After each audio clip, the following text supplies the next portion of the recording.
Assalamualaikum warahmatullahi wabarakatuh. Waalaikumsalam warahmatullahi wabarakatuh. Wabarakatuh. Eh, Terima kasih atas waktunya Bapak Ibu Guru yang telah menghadiri acara diseminasi budaya positif saya sebagai eh, calon guru penggerak Angkatan 9 Kabupaten Jepara. Perkenalkan, nama saya Bu Firatus Solihah. Saya malam ini mau izin memaparkan tugas aksi nyata modul 1.4 dengan judul Diseminasi Menyebarkan Pemahaman dan Pengalaman Penerapan Budaya Positif. Sebentar, izinkan saya untuk share screen.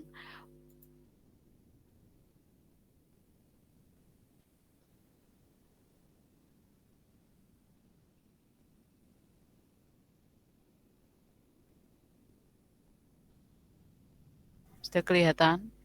Terlihat. Sudah terlihat, Mbak. Sudah bisa semua ya? Sudah lihat semua? Sebelum saya melanjutkan paparan saya, mari kita berdoa terlebih dahulu. Semoga acara malam hari ini berjalan dengan lancar. Amin. Berdoa dipersilakan. Bismillahirrahmanirrahim.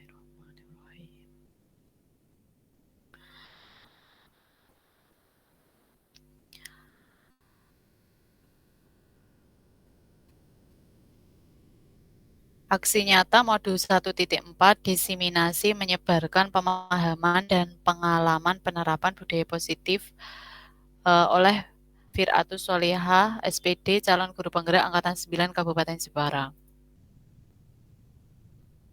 Yang pertama, konsep utama modul budaya positif. Yang pertama, perubahan paradigma belajar. Yang kedua, disiplin positif. Yang ketiga, kebutuhan dasar manusia. Yang keempat, motivasi perilaku kontrol. Yang kelima, posisi kontrol restitusi. Yang keenam, keyakinan kelas. Yang ketujuh, segitiga restitusi.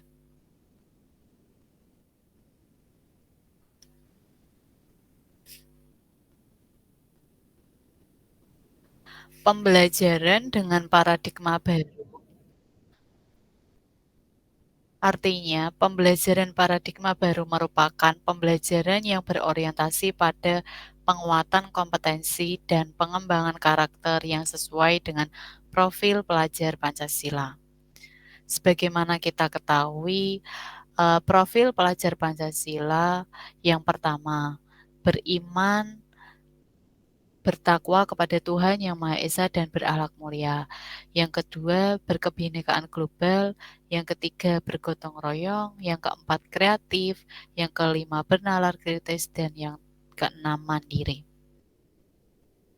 Selanjutnya,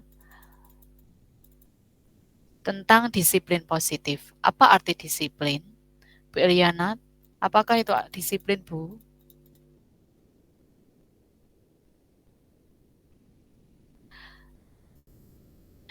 Langsung saja, ini disiplin positif ya. Dalam budaya kita, makna kata disiplin yaitu sesuatu yang dilakukan seseorang pada orang lain untuk mendapatkan kepatuhan.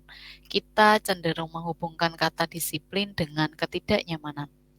Sebagai pendidik, tujuan kita adalah menciptakan anak-anak yang memiliki disiplin diri, sehingga mereka bisa berperilaku dengan mengacu pada nilai-nilai kebajikan universal dan memiliki motivasi intrinsik, bukan ekstrinsik. Disiplin positif merupakan salah satu cara penerapan disiplin yang bertujuan untuk menumbuhkan kesadaran serta memberdayakan anak untuk melakukan sesuatu tanpa paksaan, ancaman, dan hukuman. Selanjutnya, tentang kebutuhan dasar manusia. Ada beberapa hal yang berkaitan dengan kebutuhan dasar manusia. Yang pertama, kebutuhan bertahan hidup. Yang kedua, kasih sayang. dan rasa berterima kasih dan rasa diterima. Yang ketiga, penguasaan. Yang keempat, kebebasan. Yang kelima, kesenangan.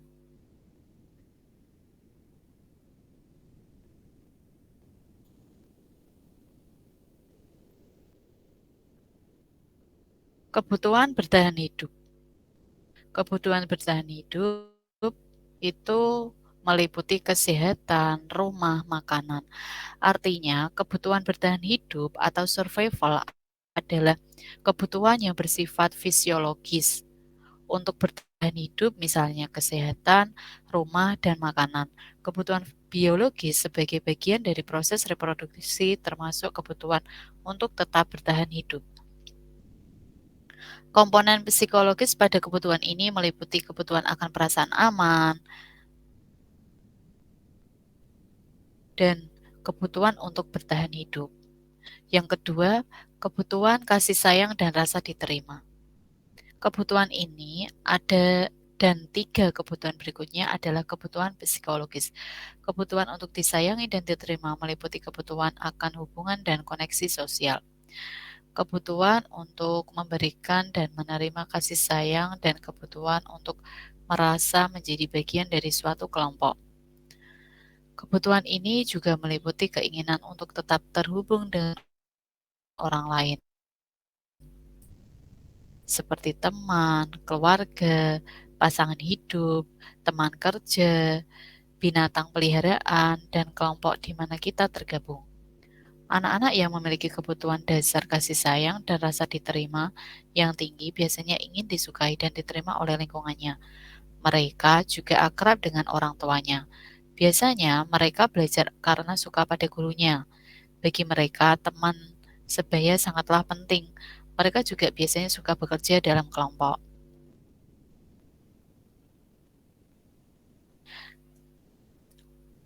Yang ketiga, kebutuhan dasar manusia, penguasaan, atau kebutuhan pengakuan atas kemampuan. Kebutuhan ini berhubungan dengan kekuatan untuk mencapai sesuatu, menjadi kompeten, menjadi terampil, diakui atas prestasi dan keterampilan kita, dan memiliki rasa harga diri. Kebutuhan ini meliputi keinginan untuk dianggap berharga, bisa membuat perbedaan, bisa membuat pencapaian kompeten, diakui, dihormati. Ini meliputi self-esteem dan keinginan untuk meninggalkan pengaruh. Anak-anak yang memiliki kebutuhan dasar akan penguasaan yang tinggi biasanya selalu ingin menjadi pemimpin. Mereka juga suka mengamati sebelum mencoba hal baru dan merasa kecewa bila melakukan kesalahan. Mereka juga biasanya rapi dan sistematik dan selalu ingin mencapai yang terbaik. Yang keempat, kebutuhan dasar manusia, kebebasan. Kebebasan di sini kebutuhan akan pilihan. Kebutuhan untuk bebas adalah kebutuhan akan kemandirian, otonomi, memiliki pilihan dan mampu mengendalikan arah hidup seseorang. Anak-anak dengan kebutuhan kebebasan yang tinggi menginginkan pilihan, mereka perlu banyak bergerak, suka mencoba-coba, tidak terlalu terpengaruh orang lain, dan senang mencoba hal baru dan menarik. Kesenangan. Kebutuhan akan kesenangan adalah kebutuhan untuk mencari kesenangan, bermain, dan tertawa. Bayangkan hidup tanpa kenikmatan apapun betapa menyedihkan. Glaser menghubungkan kebutuhan akan kesenangan dengan belajar. Semua hewan dengan tingkat intelijensi tinggi, anjing, lumba-lumba, primata, dan lain-lain bermain. Saat mereka bermain, mereka mempelajari keterampilan hidup yang penting.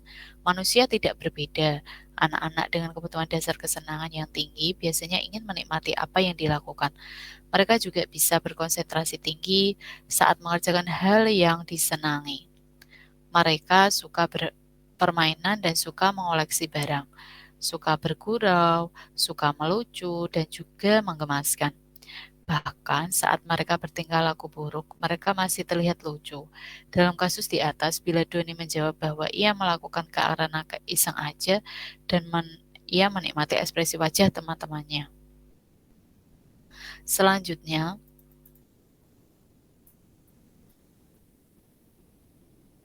motivasi perilaku manusia. Apa itu motivasi perilaku manusia? Yakni dorongan yang timbul pada diri seorang secara sadar atau tidak sadar untuk melakukan suatu tindakan dengan tujuan tertentu. Yang pertama, menghindari ketidaknyamanan dan hukuman. Murid melakukan disiplin diri karena takut dihukum. Ini adalah tingkatan terendah dari motivasi perilaku manusia. Yang kedua, untuk mendapatkan imbalan atau penghargaan dari orang lain, murid melakukan disiplin diri karena ia menginginkan imbalan. Motivasi ini satu tingkat di atas motivasi yang pertama.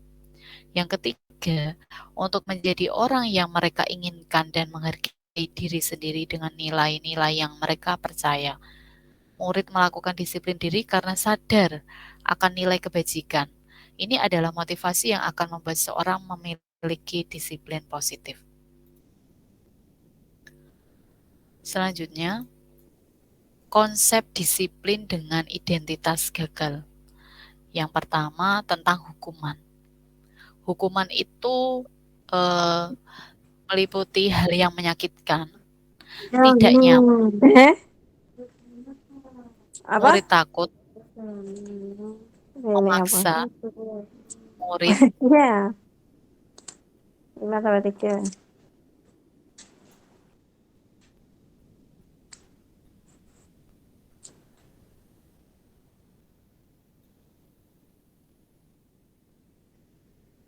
murid menyembunyikan kesalahan, murid menjadi rendah diri.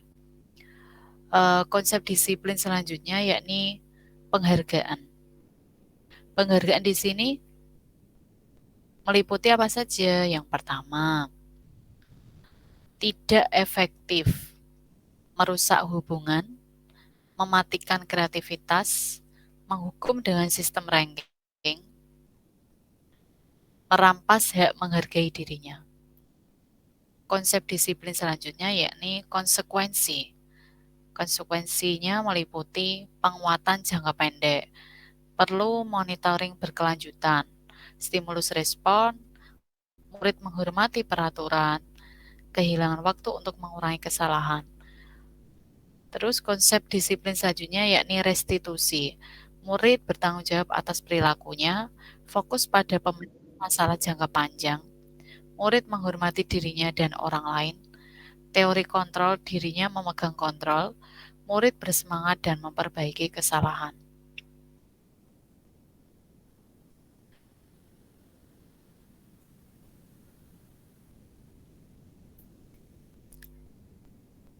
Selanjutnya, konsep disiplin pendekatan restitusi. Pengertian restitusi, restitusi adalah proses menciptakan kondisi bagi murid untuk memperbaiki kesalahan mereka, sehingga mereka bisa kembali pada kelompok mereka dengan karakter yang lebih kuat. Ciri-ciri restitusi apa saja? Yang pertama, bukan menebus kesalahan, namun belajar dari kesalahan, memperbaiki hubungan, tawaran bukan paksaan, menuntun untuk melihat ke dalam diri, mencari kebutuhan dasar yang mendasari tindakan, fokus pada karakter bukan tindakan, menguatkan dan fokus pada solusi. Perbedaan. Contoh, kasus siswa sering tidak mengerjakan PR. Perbedaan antara hukuman dan konsekuensi. Yang pertama, guru menghukum siswa hormat bendera selama 10 menit. Itu termasuk jenis hukuman. Yang kedua, guru marah dan murid menjadi takut. Itu juga sebuah hukuman. Untuk konsekuensinya, bentuknya berupa guru memberikan konsekuensi untuk mengerjakan PR-nya saat istirahat atau dikerjakan sebanyak berkali lipat. Guru tegas dan siswa menghormati peraturan. Untuk kegiatan restitusinya, guru menanyakan keyakinan kelas atau dirinya dan membantu siswa menyelesaikan masalahnya. Guru terbuka dan siswa menghormati dirinya dan orang lain.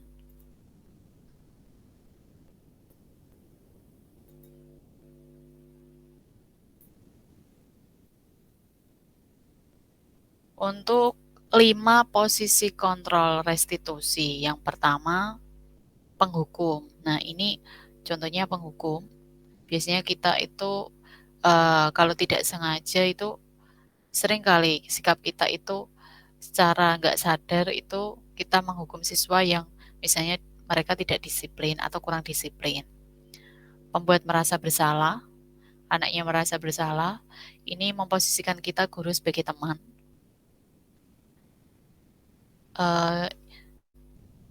Yang posisi kontrol selanjutnya, yakni ini menjadi sebagai pemantau. Terus yang selanjutnya, yakni yang terakhir sebagai manajer.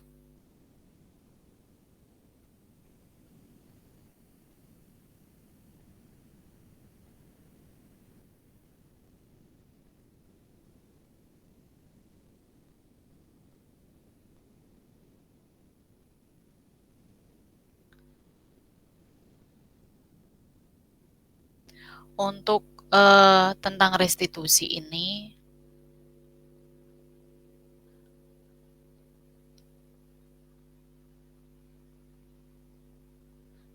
sebuah cara menanamkan disiplin positif pada murid. Restitusi ini bisa sebagai memperbaiki hubungan. Restitusi membantu murid-murid dalam hal mereka ingin menjadi orang seperti apa dan bagaimana mereka ingin diperlakukan. Restitusi adalah proses refleksi dan pemulihan. Proses ini menciptakan kondisi yang aman bagi murid untuk menjadi jujur pada diri mereka sendiri dan mengevaluasi dampak dari tindakan mereka pada orang lain. Ketika proses pemulihan dan evaluasi diri telah selesai, mereka bisa mulai berpikir tentang apa yang bisa dilakukan untuk menebus kesalahan mereka pada orang yang menjadi korban.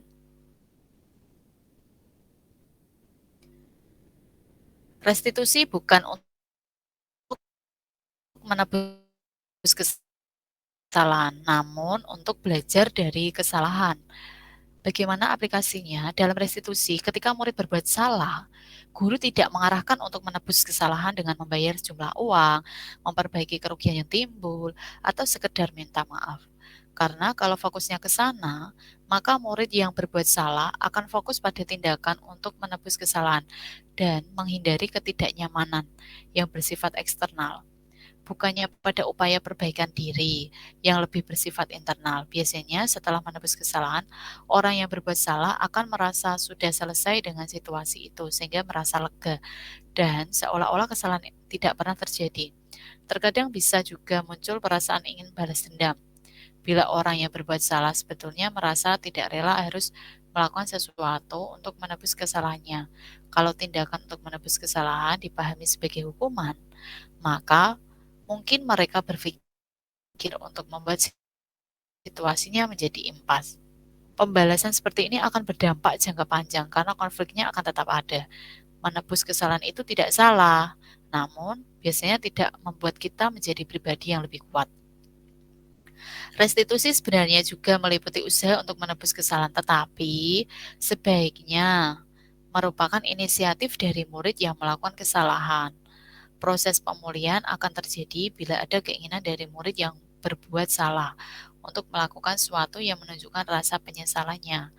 Fokusnya tidak hanya pada mengurangi kerugian pada korban, tapi juga bagaimana menjadi orang yang lebih baik dan melakukan hal baik dan pada orang lain dengan kebaikan yang ada dalam diri kita. Ketika murid belajar dari kesalahan untuk menjadi lebih baik untuk masa depan, mereka akan mendapatkan pelajaran yang mereka bisa pakai terus-menerus di masa depan untuk menjadi orang yang lebih baik.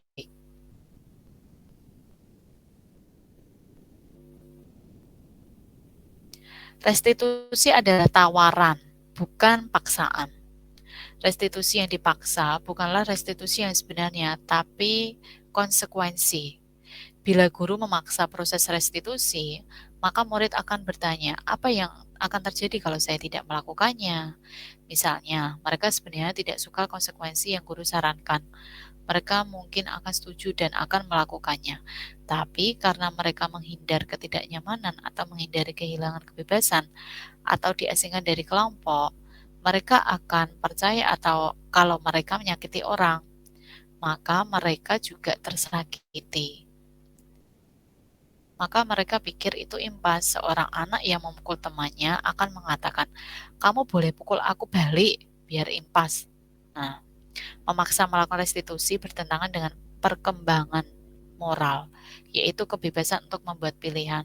Oleh karena itu, penting bagi guru untuk menciptakan kondisi yang membuat murid bersedia menyelesaikan masalah dan berbuat lebih baik lagi dengan berkata, tidak apa-apa kok, berbuat salah itu manusiawi. Semua orang pasti pernah berbuat salah.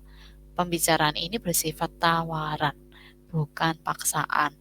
Bukan mengatakan, kamu harus lakukan ini, kalau tidak, maka kita biasa seperti itu.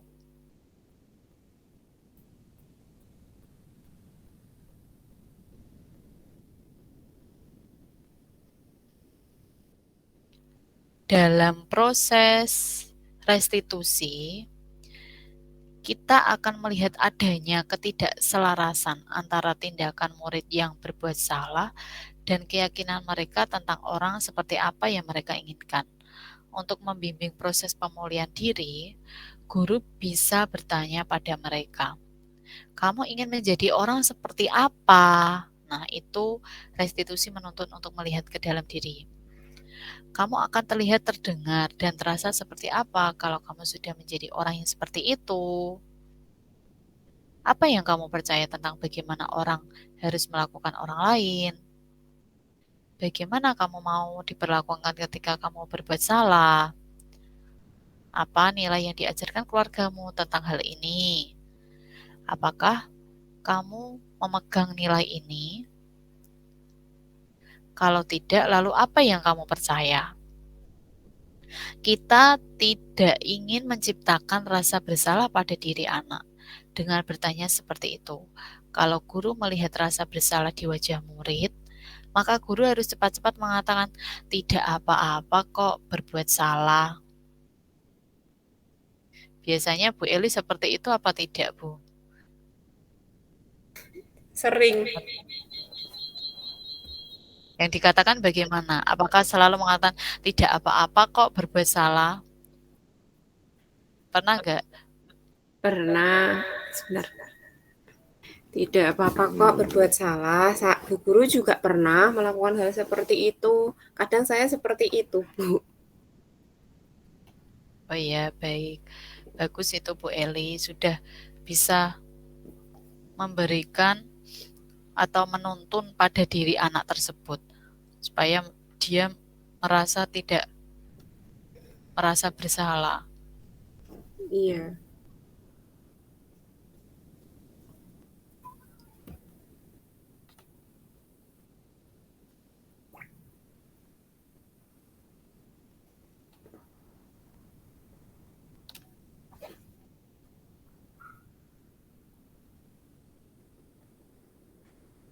Selanjutnya, ketika murid sudah dibimbing untuk mengeksplorasi orang seperti apa yang mereka inginkan, guru bisa mulai bertanya tentang kejadiannya. Seberapa sering hal ini terjadi? Apa yang ia lakukan? Ia berada di mana? Murid tidak akan berbohong pada guru. Restitusi mencari kebutuhan dasar yang mendasari tindakan. Untuk berpindah dari evaluasi diri ke restitusi diri, penting bagi murid untuk memahami dampak dari tindakannya pada orang lain. Kalau murid paham bahwa setiap orang memiliki kebutuhan dasar untuk dipenuhi, hal ini akan sangat membantu, sehingga ketika murid melakukan kesalahan, mereka akan menyadari kebutuhan apa yang sedang mereka coba penuhi. Demikian juga kebutuhan orang lain. Untuk membantu murid mengenali kebutuhan dasarnya, guru bisa meminta mereka mengenali perasaannya mereka. Perasaan sedih dan kesepian menunjukkan adanya kebutuhan cinta dan kasih sayang yang tidak terpenuhi. Perasaan dipaksa atau terlalu banyak beban menunjukkan kurangnya kebutuhan dan kebebasan. Perasaan takut akan kelelahan, kelaparan menunjukkan pada kita kalau kita merasa tidak aman. Perasaan bosan menunjukkan kurang terpenuhinya kebutuhan dan kesenangan.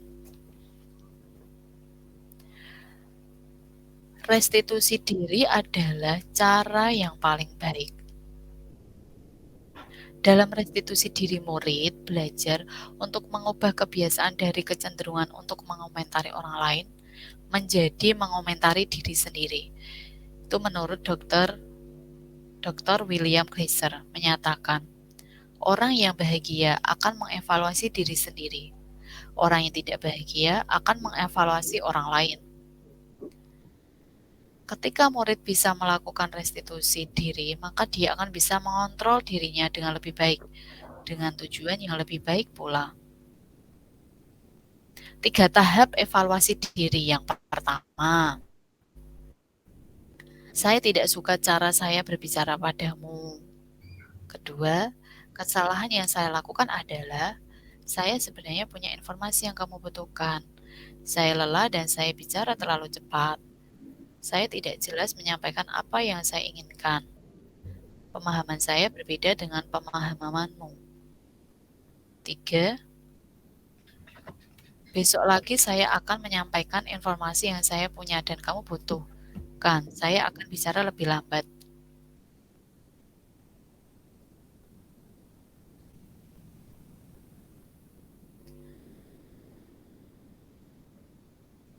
Saya akan bicara lebih jelas tentang keinginan saya menyampaikan pemahaman saya padamu. Ketika Anda berhadapan dengan orang lain dan melakukan evaluasi diri, maka 9 dari 10 orang yang diajak bicara juga akan melakukan evaluasi diri juga. Mungkin akan ada 1 dari 10 orang yang diajak bicara. Justru akan menggunakan kesempatan itu untuk menghukum Anda. Kalau ini terjadi, tanyakan saja apakah Anda mau menggunakan kesempatan ini. Restitusi fokus pada karakter, bukan tindakan.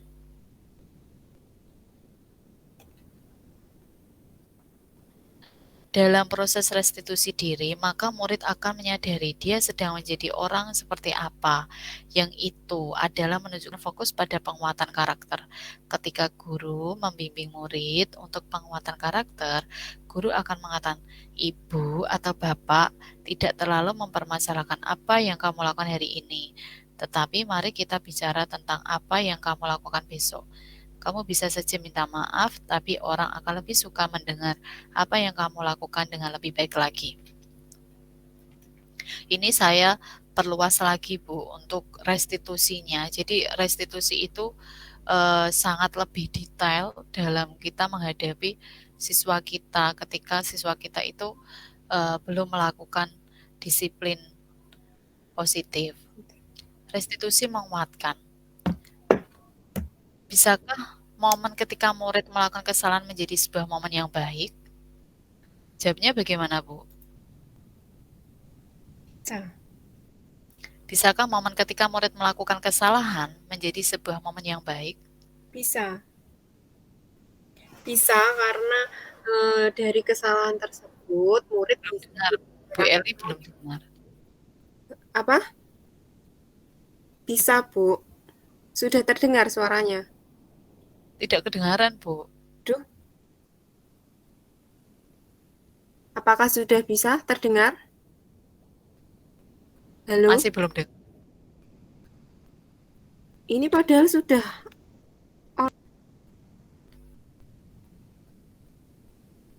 Halo? Sudah terdengar belum? Belum dengar. Belum dengar? Sinyalku mungkin ya?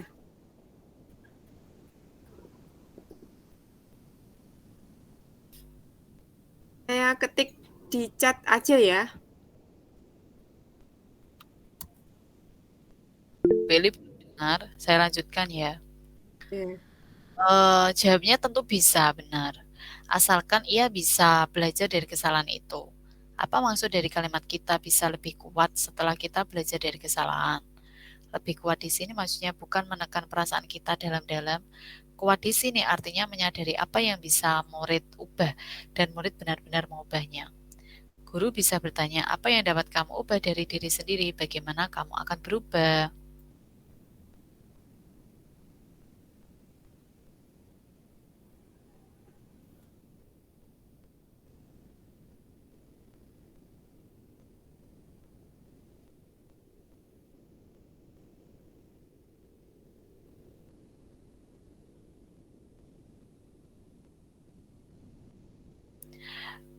Restitusi fokus pada solusi. Dalam restitusi, guru menstabilkan identitas murid dengan mengatakan, kita tidak fokus pada kesalahan. Bapak atau Ibu tidak tertarik untuk mencari siapa yang benar, siapa yang salah. Restitusi mengembalikan murid yang berbuat salah pada kelompoknya. Mari kita lihat praktek pendidikan kita yang seringkali memisahkan anak-anak dari kelompoknya. Misalnya, seorang anak TK bersikap tidak kooperatif pada saat kegiatan mendengar dongeng dari gurunya. Anak itu disuruh keluar dari kelompoknya, atau anak itu diminta duduk di belakang kelas atau di pojok kelas. Disuruh keluar kelas, ke koridor, ke kantor guru, seringkali dibiarkan tanpa pengawasan. Kalau ada anak remaja nakal, orang tua menyuruh pergi dari rumah. Padahal kalau mereka jauh dari orang tuanya jadi tidak bisa mengajari mereka dan mereka tidak belajar nilai-nilai kebajikan. Kalau mereka tidak belajar, bagaimana nasib generasi kita ke depan? Kalau kita menjauhkan remaja kita, maka mereka akan putus hubungan dengan kita. Ketika anak berbuat salah, kita tidak bisa memotivasi anak untuk menjadi baik. Kita hanya bisa menciptakan kondisi agar mereka bisa melihat ke dalam diri mereka. Kita seharusnya mengajari mereka untuk menyelesaikan masalah mereka dan berusaha mengembalikan mereka ke dalam kelompok mereka dengan karakter yang lebih kuat.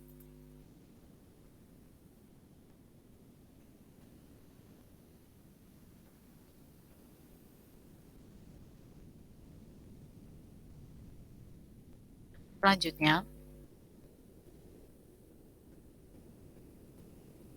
nah ini yang lebih sederhananya, contoh penerapan 5 posisi kontrol, penghukum. Patuhi aturan sekolah, lalu berdiri di depan kelas. Itu adalah sifat menghukum. Posisi kontrol kita sebagai guru, sebagai penghukum. Yang kedua, pembuat rasa bersalah. Berapa kali Bu Guru harus memberitahu kamu? Bu Guru kecewa sama kamu. Selanjutnya, memposisikan kita sebagai kontrol posisi teman. Ayolah yang tertib. Buat Bu Guru bangga. Kali ini tidak apa-apa, kamu salah. Nah, sebagai posisi kontrol pemantau, kamu sudah melanggar. Apa peraturan dan konsekuensinya? Nah, itu sebagai pemantau. Selanjutnya, sebagai manajer. Apakah kamu tahu kesalahanmu? Kira-kira bagaimana kamu akan memperbaiki kesalahanmu itu?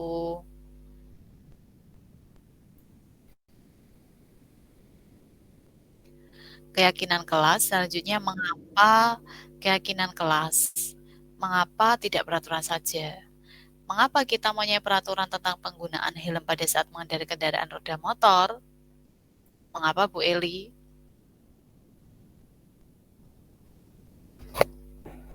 Karena kita tahu Tidak, adanya aturan.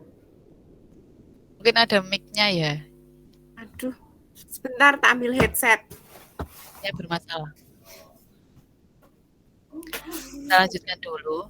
Untuk mengapa kita punya peraturan tentang penggunaan helm pada saat mengendarai kendaraan motor?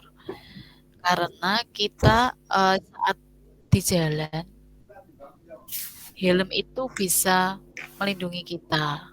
Misalkan kalau ada kejadian yang tidak kita harapkan, misalnya kecelakaan, nah itu adalah akan sebagai penyelamat atau keselamatan di jalan kita. Saat mengendarai motor, jadi penggunaan helm itu sebagai keselamatan. Mengapa kita memiliki peraturan tentang penggunaan masker dan mencuci tangan setiap saat? Karena kita penggunaan masker dan mencuci tangan itu bagian dari kita menjaga kesehatan kita. Selanjutnya, nah ini contoh kegiatan. Bagaimana kegiatan ini saya sudah mempraktekkan kegiatan membuat keyakinan kelas 5.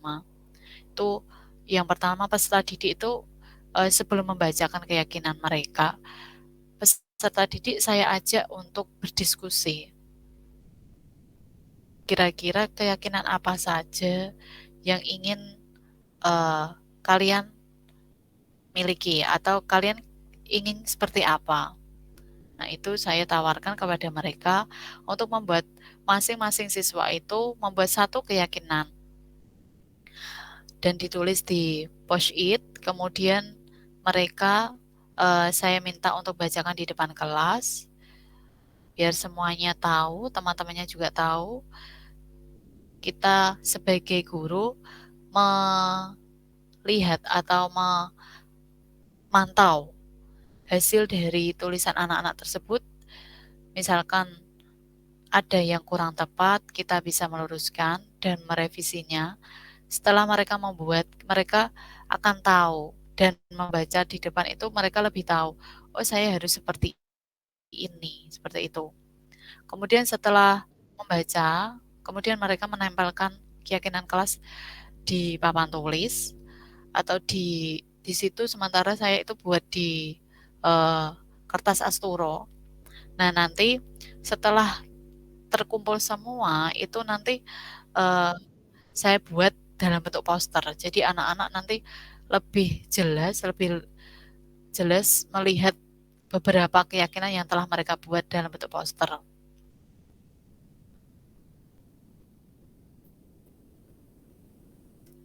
Contohnya salah satu misalkan datang tepat waktu. Nah, maka anak-anak harus mempunyai tanggung jawab untuk datang tepat waktu. Selanjutnya, bagaimana pembentukan keyakinan kelas? Yang pertama, lebih abstrak dari peraturan.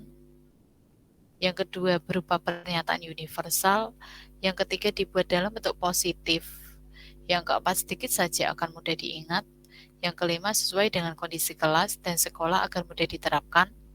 Yang keenam, semua warga kelas sekolah dilibatkan saat membuat.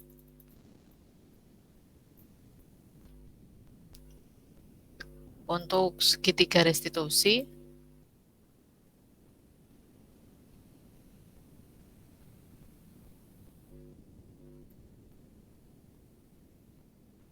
restitusi adalah proses menciptakan kondisi bagi murid untuk memperbaiki kesalahan mereka sehingga mereka bisa kembali pada kelompok mereka dengan karakter yang kuat. Itu menurut Gosen 2004.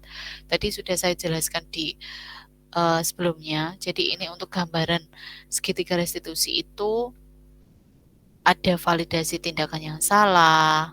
Contohnya, kamu tentu punya alasan mengapa melakukan itu. Adakah cara yang lebih efektif untuk mendapatkan apa yang kamu butuhkan? Menstabilkan identitas. Setiap orang pasti pernah melakukan kesalahan. Kamu bukan satu-satunya yang pernah melakukan ini. Menanyakan keyakinan kelas apa yang telah kita sepakati. Nah, itu sebagai menanyakan keyakinan. Kamu ingin menjadi orang yang seperti apa? Tuh. Restitusi bukan untuk menebus kesalahan ya. Namun restitusi adalah sebuah tawaran. Kita menawarkan dan bukan memaksa atau paksaan. Restitusi fokus pada solusi dan dapat mengembalikan murid yang berbuat salah pada kelompoknya. Restitusi menstabilkan identitas, tidak langsung menyalahkan siswa. Semua pernah melakukan kesalahan.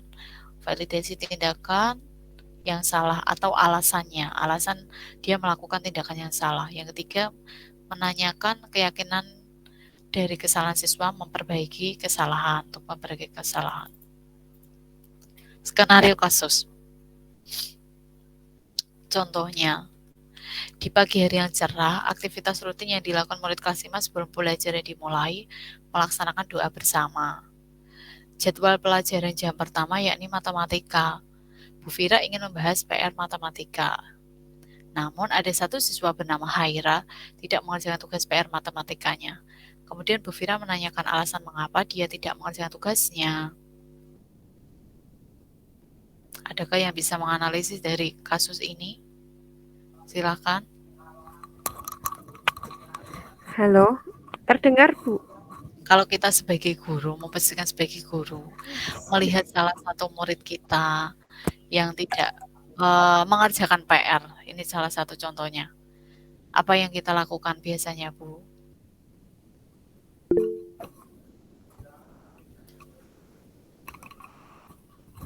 Halo. Pilih pakai headset. Tidak dengar. Dengar enggak? Belum bisa dengar. Masih tidak bisa dengar, Bu. Aduh. Ya. Padahal sudah on.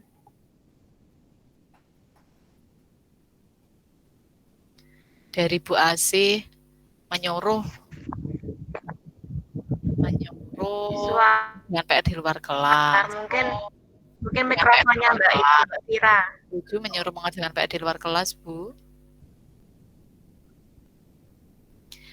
Bu Asih, menurut Bu Asih kalau itu mengerjakan PR di luar kelas, kita itu posisi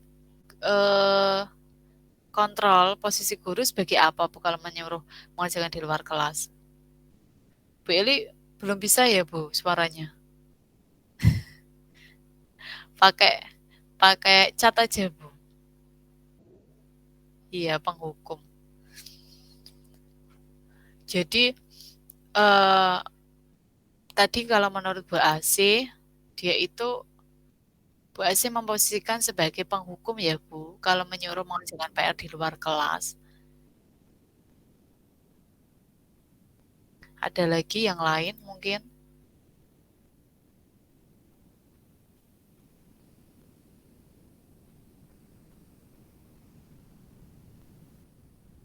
Jadi bagaimana ketika kita menghadapi siswa kita itu ada yang tidak mengerjakan PR, pastinya sebagai guru sedikit kecewa ya Bu.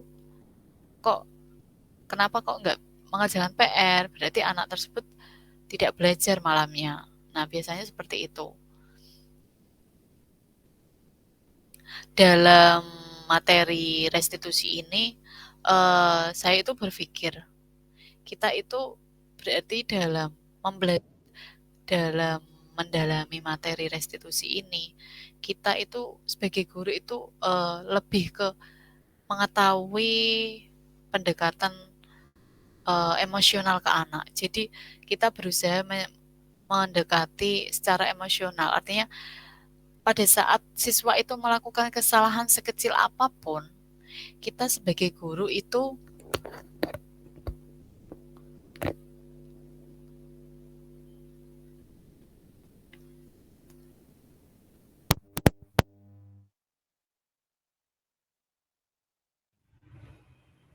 Halo.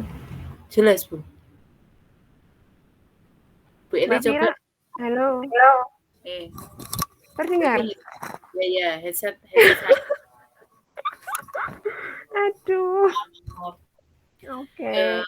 Oke, lanjutkan. Udah jelas Bu, suaranya tuh udah masuk semua. Mungkin headsetnya Mbak Vira ini. Iya, tak lepas. Jadi menurut saya kita sebagai guru itu tidak boleh marah-marah. Kita harus bisa mengendalikan emosi kita pada saat anak didik kita itu melakukan sekecil apapun kesalahan. Di sini kita itu jangan mudah marah pada anak, tidak mudah menuntut atau menghukum anak. Apalagi sana kamu nggak mengerjakan PR, sana mengerjakan di luar kelas. Nah, tidak seperti itu, Bu. Jadi kita harus mengubah pola mengajar kita yang biasanya kita itu sukanya menghukum anak, kita lebih ke mari kita mencoba mendekati anak itu dengan melakukan pendekatan komunikasi yang lebih dari seorang guru ke anak itu ada komunikasi yang lebih dekat. Ada tambahan Bu Eli mungkin lebih jelasnya? Misalnya kasus seperti itu. Saya menanggapi kasus yang Haira tidak mengerjakan PR nih. Menurut saya, seandainya saya menjadi Bu Vira, itu saya menanyakan dulu, kenapa kok tidak mengerjakan PR? Alasannya apa? Nah, dari alasan tersebut, kita nanti bisa mengarahkan siswa tersebut untuk mengingat dia sudah membuat kesepakatan atau keyakinan kelas tersebut. Nah, jadi kita ingatkan apakah dia masih meyakini keyakinan kelas tersebut.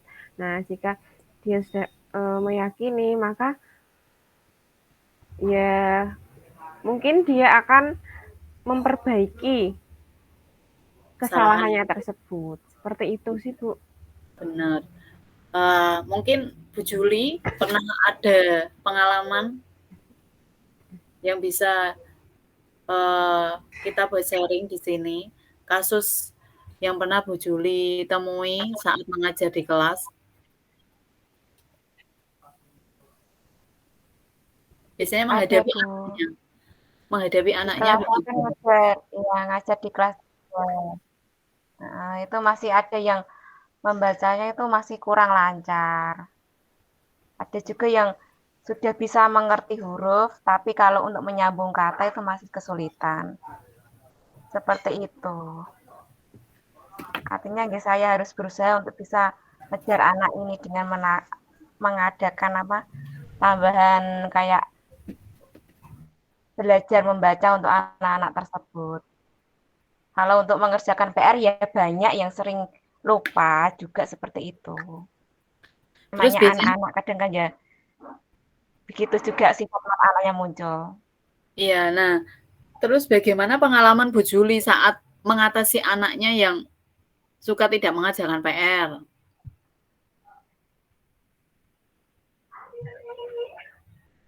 Pertama ya kayak dikasih itu Bu, Pak, kayak reward. Nah, bagi yang mengerjakan PR, saya kasih reward jajan. Jadi yang nggak mengerjakan PR ya nggak saya kasih jajan seperti itu.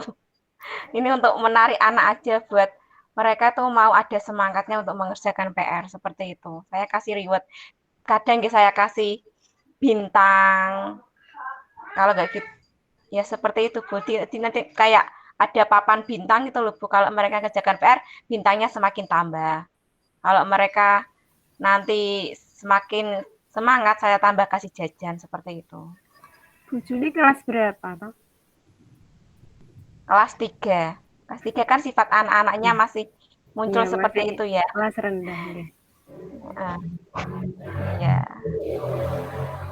Terus kalau menurut Bu Eli, kejadian kayak Bu Juli tadi, ketika tidak mengerjakan PR, terus dikasih reward, apakah itu bentuk dari restitusi Bu untuk penyelesaian masalah ke depannya? Jadi kita menggunakan cara memberikan penghargaan dengan bentuk reward.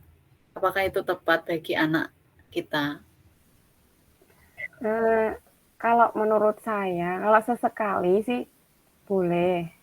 Saya setuju kalau sesekali. Tapi kalau memang terus-menerus nanti akan jadi ketergantungan. Nanti anak tersebut tidak punya motivasi intrinsik, tapi hanya motivasinya ekstrinsik saja. Hanya ingin Iya. mendapatkan reward tersebut. Seperti itu. Iya. Nanti Bu Juli, ini sekadar masukan ya. Jadi dari saya sama Bu Eli itu nanti kita terus-menerus membuat reward-nya bentuk jajan, itu anak itu mikirnya, lah yang penting nanti dapat jajan. Jadi motivasinya itu dari jajannya, bukan keseriusannya dalam meningkatkan dia kedisiplinan belajar. Seperti itu, Bu.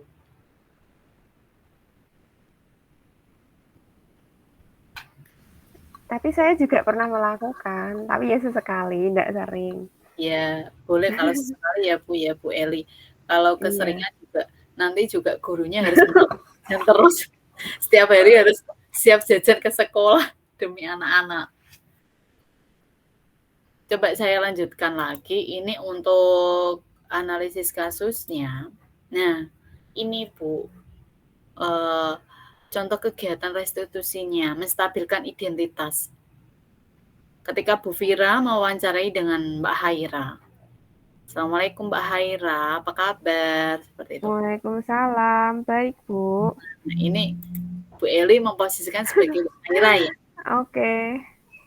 Siap. Mbak Haira, apakah kamu tahu alasan Ibu manggil kamu ke sini? Maaf, belum tahu Bu. Nah, Mbak Haira, berhubungan dengan tugas matematika, ternyata Mbak Haira belum mengerjakan tugasnya ya? Iya Bu, Saya belum mengerjakan tugas yang Ibu berikan. Mbak Haira, Ibu mengerti. Mungkin Mbak Haira ada kesulitan dalam mengerjakan tugasnya. Iya, Bu. Saya minta maaf ya. Baiklah.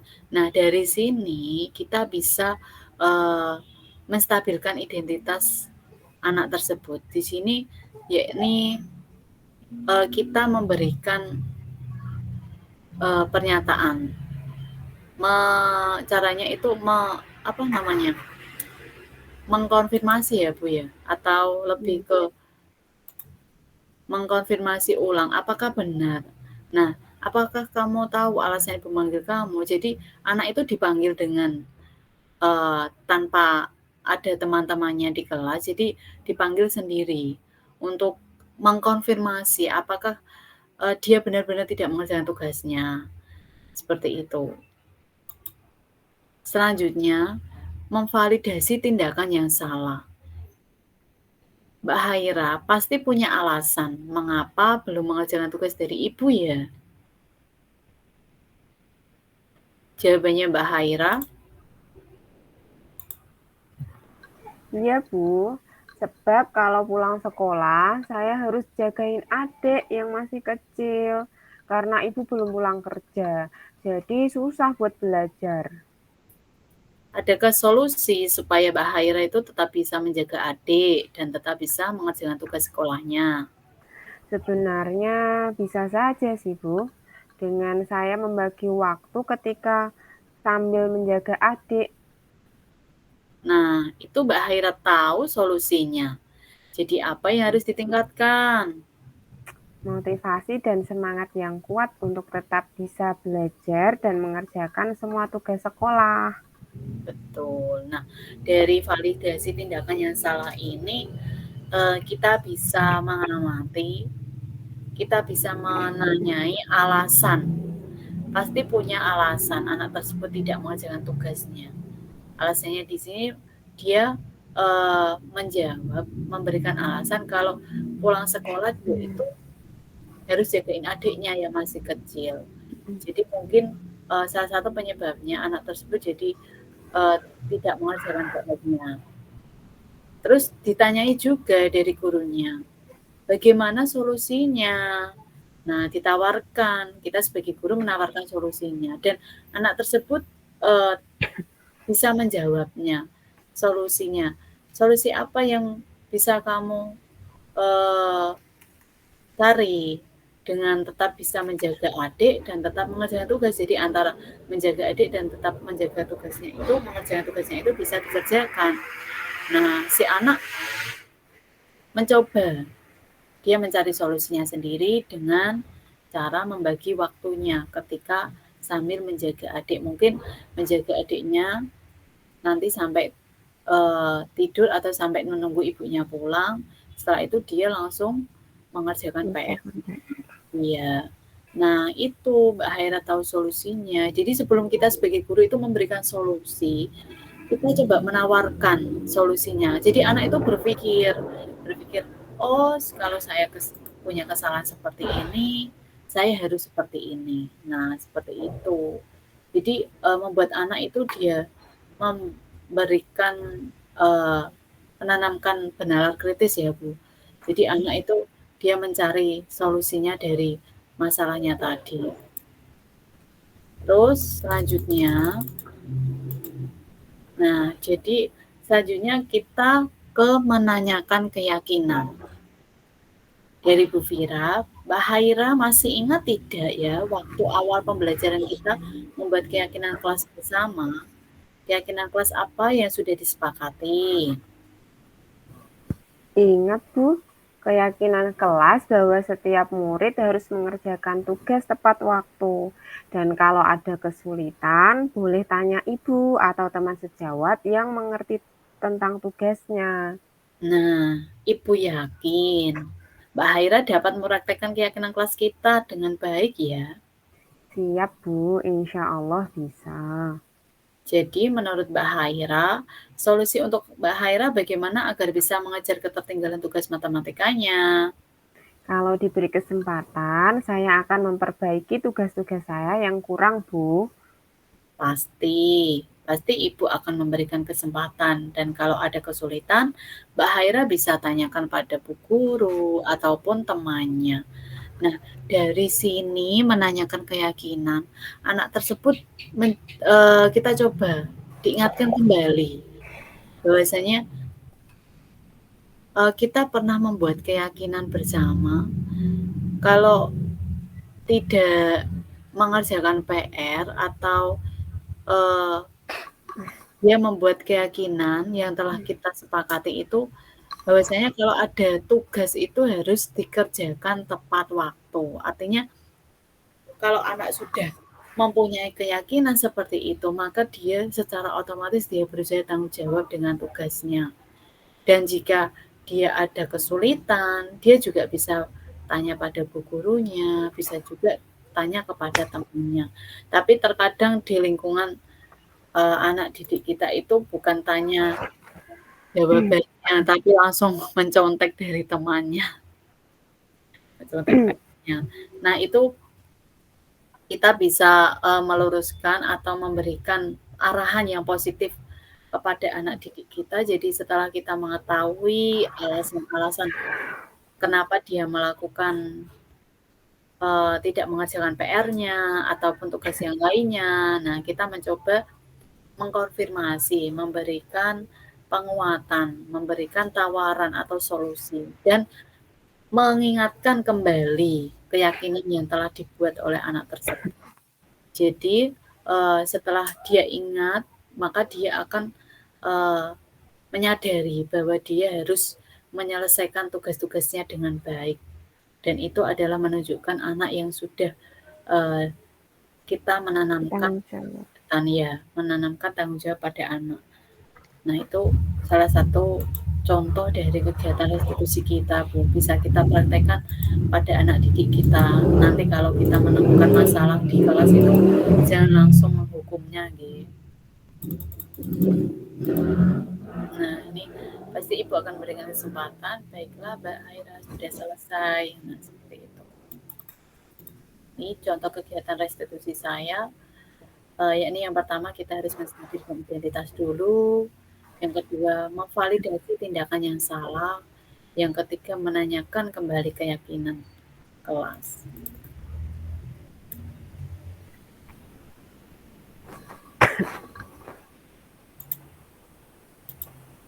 Terima kasih atas kehadiran Bapak Ibu guru yang hebat. Semoga kita menjadi bagian dari guru yang hebat yang bisa memajukan pendidikan di Indonesia. Mungkin sebelum kita menutup, waktunya masih sedikit Bu untuk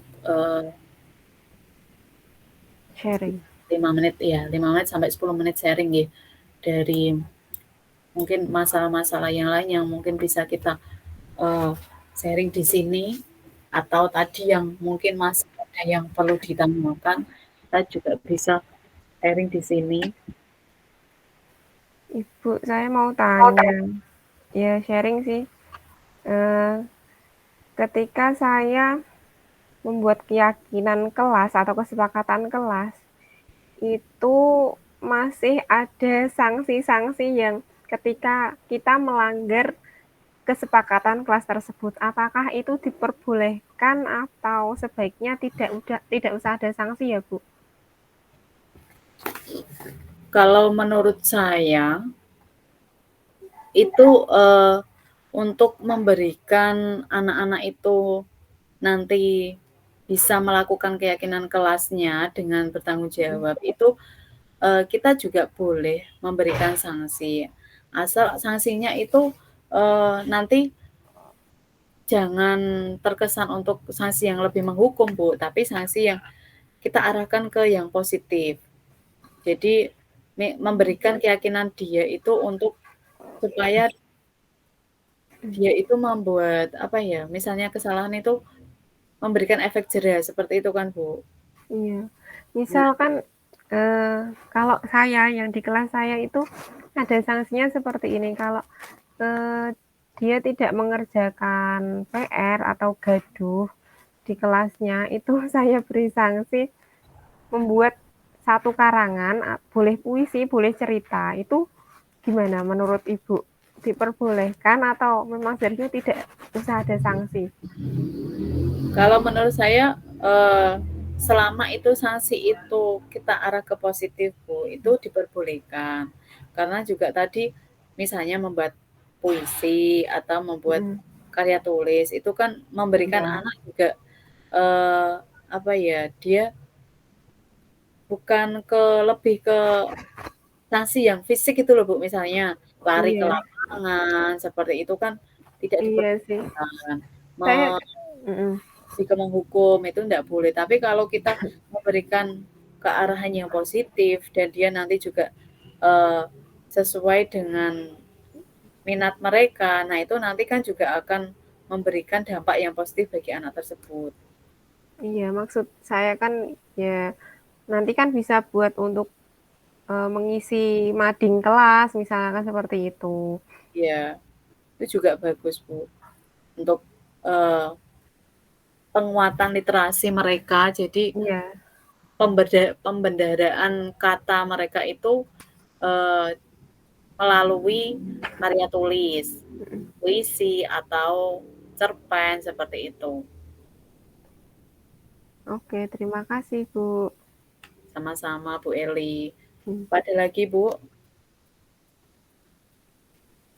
Ini masih 5 menitan waktunya. Apa ya? Bu, saya mau tanya ya. Ya, Bu Ni, silakan. Ini tidak tidak di pelajaran ya, tidak dalam lingkup di jam intrakurikuler ya. Kalau gini Bu, cerita sebentar dulu. Kemarin saya kan pergi ke warung ya. Ke warung itu bertemu dengan ibu-ibu. Ibu-ibu itu wali murid, tapi bukan di kelas saya. Ibu itu ujuk-ujuk, tiba-tiba berkomentar gini Bu. Anak-anak sekarang tuh ya, kok ya nakal-nakal ya Bu, kan pakai bahasa Jawa Bu. Anak-anak sekarang tuh kok nakalnya tuh beda dengan nakal anak-anak zaman dulu. Terus ibu yang satunya nyaut, lah piye ora nakal, wong gurune rek ora nyeneni. Gimana kok nggak boleh nakal? Gurunya aja nggak boleh memarahi anak. Beda dengan dulu kita. Kalau beda dengan zamannya ibu-ibu itu ya maksudnya ya.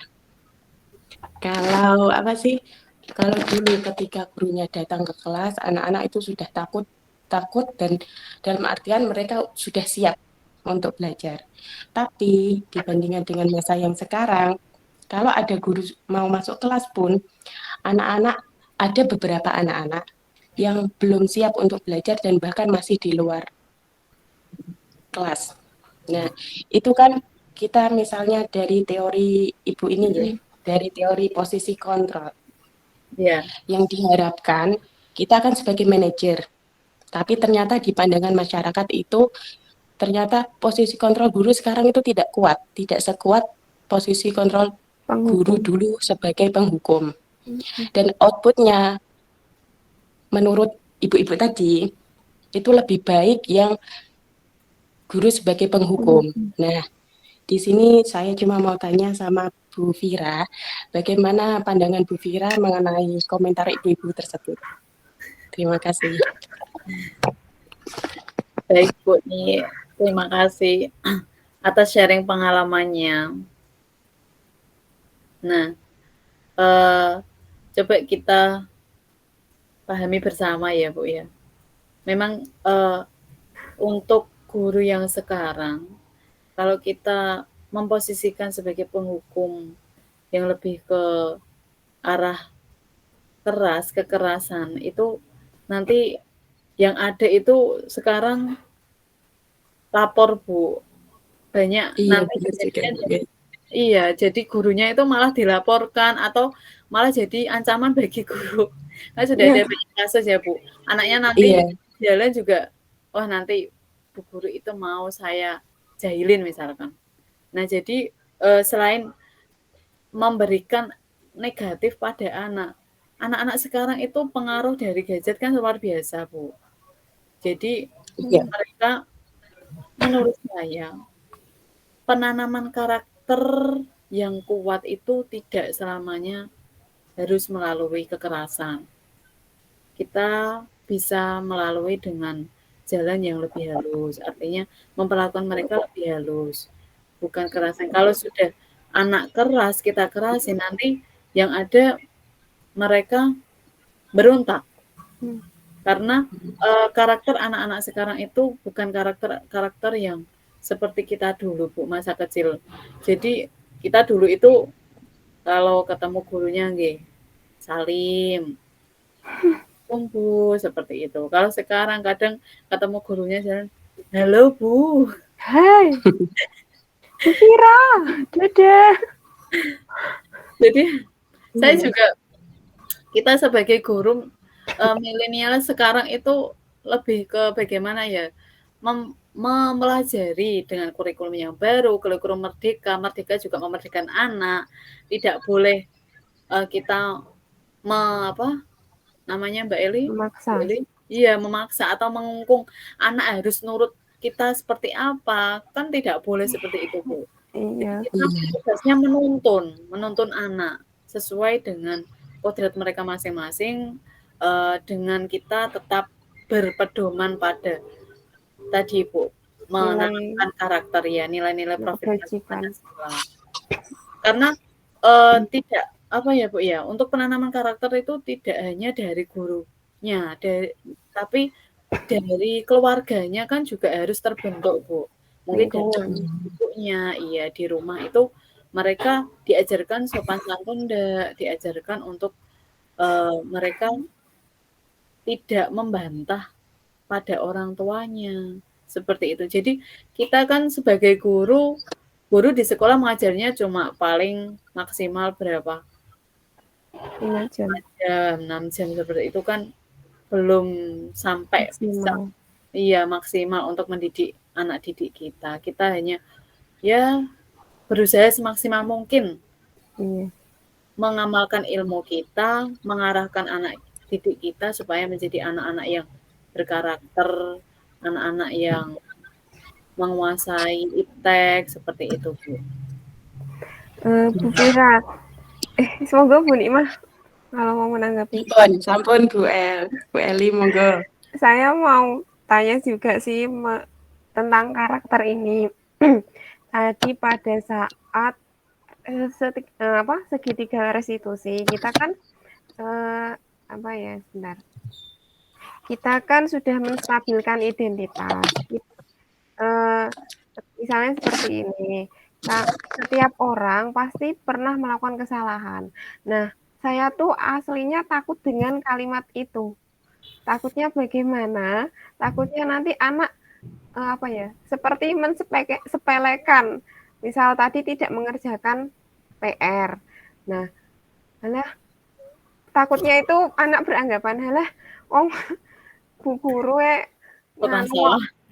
pernah salah oleh gak ngarep PR kok. Yang penting nanti kita mengerjakan dengan baik lagi. Saya tuh aslinya takut dengan itu. Takut terjadi lagi karena dia menyepelekan kalimat tersebut. Nah, tanggapan Bu Vira bagaimana menurut Bu Vira? Apakah sama atau beda? Saya juga bagaimana ya, Bu, ya, memposisikan guru seperti itu agak sulit memang. Karena bagaimana nggih, anak-anak nanti juga yang ada pada akhirnya itu, lah, Bu guru saja memaklumi. Memaafkan, kan seperti itu kan. Saya takut, tugas selanjutnya atau pelanggaran selanjutnya itu akan terjadi lagi, itu loh maksudnya. Iya, Bu guru saja memaafkan. Ya enggak apa-apa. Paling nanti disuruh, ya maaf ya Bu, seperti itu.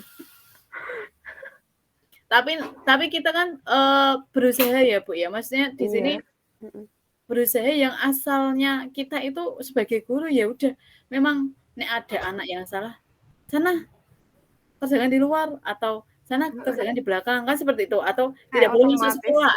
Nah, tidak boleh masuk kelas seperti itu. Jadi kita itu dari materi ini memberikan kita pengetahuan. Bagaimana sih kita memposisikan guru yang lebih halus, lebih tahu psikologis anak. Jadi kita tidak boleh asal menghukum. Lebih bijaksana. Iya, lebih bijaksana. Jadi kita lebih bijaksana ke anak, lebih apa ya? Ya itu tadi nilai-nilai menanamkan nilai-nilai kebajikan. Nah, jadi kita yang asal mulanya keras ke anak, kita jadi lebih ke menghadapi masalah anak tersebut. Mungkin ada tambahan, Bu Eli? Enggak sih, saya hanya merasa takut seperti itu saja, Bu. Ya, tapi ketakutan saya sendiri. Tapi ketakutan itu bisa kita mungkin kita bisa bagaimana ya Bu ya? Ya jangan mengarahkanlah anak tersebut supaya tetap pada kesepakatannya, pada keyakinannya dan tanggung jawabnya sih. Betul. Gitu.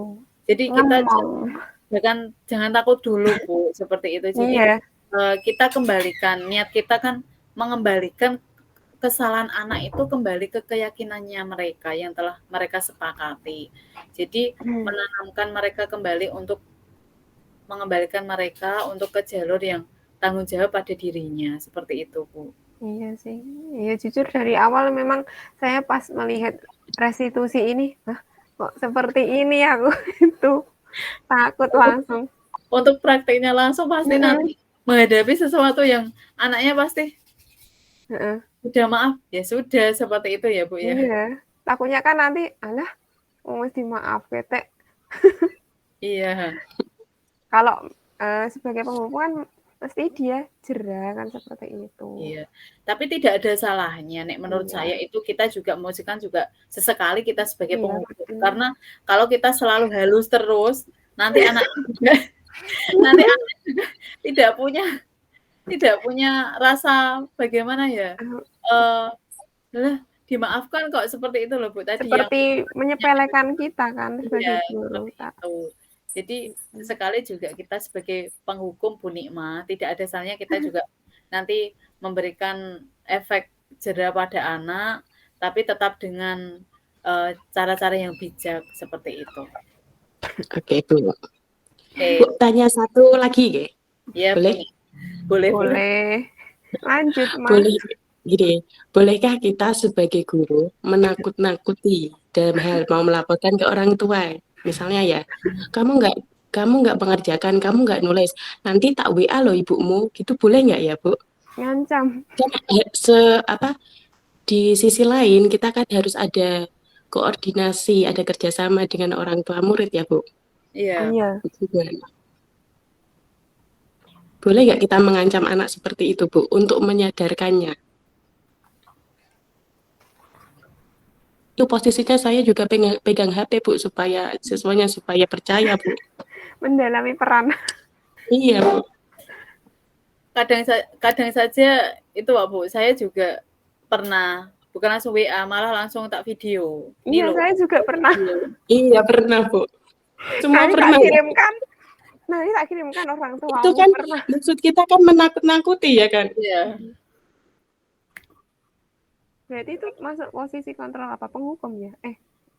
Apa itu? Iya, tetap tadi itu posisinya juga masuk ke penghukum, Mbak. Penghukum. Selama ini saya kok sebagai penghukum berarti ya Bu ya mayoritas? Sama. Saya juga baru tahu dari materi ini. Ternyata setelah tahu materi ini, introspeksi diri ya, banyak posisi saya yang sebagai penghukum. Tapi ya tidak, pernah juga melakukan restitusi sih secara tidak langsung kan? Iya, ke beberapa anak kan? Iya, cuma kan kita tidak menyadari, ternyata yang saya lakukan itu adalah proses restitusi. Ternyata saya juga pernah di posisi yang apa ya, aman. penghukum. Benar. Ada beberapa anak yang restitusi sudah cukup, tapi Iya. menurut saya, di pengalaman saya, beberapa anak, beberapa oknum lah ya, restitusi itu tidak cukup bagi mereka. Nah, ya, yang saya takutkan tadi itu kan, Benar juga ya. oknum-oknum itu loh, yang menyepelekan dari yang apa tadi, restitusi yang menstabilkan identitas. Benar, karakternya beda-beda, keluarganya Iya, beda-beda ya. betul. Apa mungkin restitusi ini tepat untuk anak-anak yang di level SMP ya Bu ya, yang ada BK-nya ya? Kayaknya SD juga bisa, tapi kelas tinggi ya. Nggak tahu kalau kelas rendah ya. Kelas rendah ya Tapi bisa. kalau saya kelas rendah pernah restitusi ke Kan anak yang kami memang iya. karakternya dia halus bisa restitusi. Tapi kalau dia wataknya keras kayak nggak mempan Bu restitusi. Iya. Saya pakainya yang penghukum. Penghukum. Kayaknya memang kalau kita langsung terpaku dengan restitusi ini tidak ada efeknya ya Bu ya. Kalau anaknya itu tipe-tipe keras. Iya, soalnya di keluarganya dia udah keras. Tiba-tiba di sekolahan yang hanya beberapa jam kita memperlakukannya dengan lembut, nanti dikira malah tidak menghukum ya. Iya. Kan soalnya dia udah terbiasa dengan hukuman di keluarganya. Di keluarganya. Terus baginya bagaimana Bu? Nah itu Bu. Ya tetap dilakukan restitusi, kan kita namanya usaha. Iya. Ya. Barangkali kan anak Belajar sepanjang hayat ya. Kalau nggak Iya, bisa restitusi fleksibel kan ya. Iya. Nanti kalau restitusi tidak mempan Bu, memang arahnya ya juga penghukum. Iya kan kita sudah disuguhkan 5 posisi kontrol, jadi kan ya boleh milih kan. Oh iya boleh ya, boleh. Oke siap. Tapi Boleh, Bu. kalau Boleh. misalkan pilih yang terbaik seperti itu. Iya. Kalau menurutku sih. Tingkatan ya, terbaik restitusi dulu. Nanti ke atas sampai menghukum. Terus gak mempan ya menghukum. Tingkatan paling level tertinggi penghukum. Iya. Paling berat. Sebagai hakim. Baik, sudah ya Bu ya. Saya kira Sampun Bu, terima kasih. sama-sama Bu Ni, terima kasih atas sharingnya. Baiklah ini untuk sesi foto lagi Bu Eli. Iya Tidak boleh, tadi enggak ter-save. Ter-save. Ini mau Sebentar Bu ya, 3 menit ya. Iya Bu. Bu Nikma mau touch up. Ini mau fotonya mau ada materinya apa enggak, Mbak? Ini aja judulnya aja. Tapi ini nanti orangnya enggak penuh loh. Enggak apa-apa. Kan masih ada ini. Iya sih. Jumlahnya. Yang bisa aja Bu Eli. Yang terlihat di layarku sih Bu Nikmah, terus Bu Nuryami, sama ini siapa meeting note taker? Itu meeting note taker itu recorder. Oh, recorder. Berarti 3 orang saja ya aku. Iya, enggak apa-apa. Sama Bu Nuryami. Mulainya sih agak aman. Siap. Lipstiknya mana, Mah? Lipstiknya tahu di mana. Udah disimpan. Udah cantik ya? Udah. Mau L? Enggak kelihatan L-ku. Udah biasa aja ya. Ya. 1, 2, 3. Langsung tak kirimkan aja biar nge-save.